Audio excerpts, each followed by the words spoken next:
અભય થઈને નિષ્પક્ષતાથી નિરપેક્ષ રીતે વાસ્તવિકતાનો અરીસો રૂપી સચોટ માહિતી લાવતો સત્યની સાથે અભય ટાઈમ્સ। સુરતના મજુરા ફાયર સ્ટેશન જેવા પોસ્ટ વિસ્તારમાં બાંગ્લાદેશમાં હિન્દુઓ પર થઈ રહેલા અત્યાચારને અટકાવવાને લઈને બેનરો લગાવાયા છે। બાંગ્લાદેશમાં હાલ રાજકીય સ્થિતિ બદલાઈ છે, ત્યારે બાંગ્લાદેશમાં હિન્દુઓ પર થઈ રહેલા અત્યાચારના પ્રત્યાઘાત ભારતમાં પડી રહ્યા છે। તો સુરતના પોસ્ટ વિસ્તારમાં બાંગ્લાદેશમાં હિન્દુઓ પર થઈ રહેલા અત્યાચારના બેનરો લાગ્યા હતા, પરંતુ મજુરા ફાયર સ્ટેશન સર્કલ પાસે બાંગ્લાદેશમાં હિન્દુઓ પર થતા અત્યાચાર ટૂંકાવવા માટે ભારતીય ગૌરક્ષા મંચ દ્વારા બેનરો લગાવાયા હતા।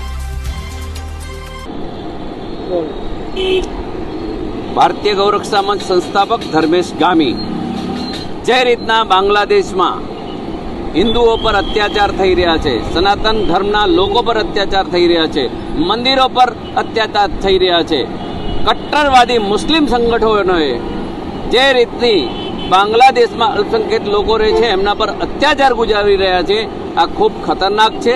ભારતમાં રહેનાર મુસ્લિમોએ આનો કડક શબ્દોમાં વિરોધ કરવો જોઈએ અને ભારત સરકારને હું કહેવા માંગુ છું, આ જે બાંગ્લાદેશમાં અલ્પસંખ્યકો પર હુમલા થઈ રહ્યા છે, સાધુ સંતો પર હુમલા થઈ રહ્યા છે, તરત એક્શન લેવું જોઈએ અને એમના પર થતા અત્યાચાર અટકાવવા માટે ખાસ એક્શન હોવું જોઈએ એવી ચોક્કસ અમારી પુકાર છે।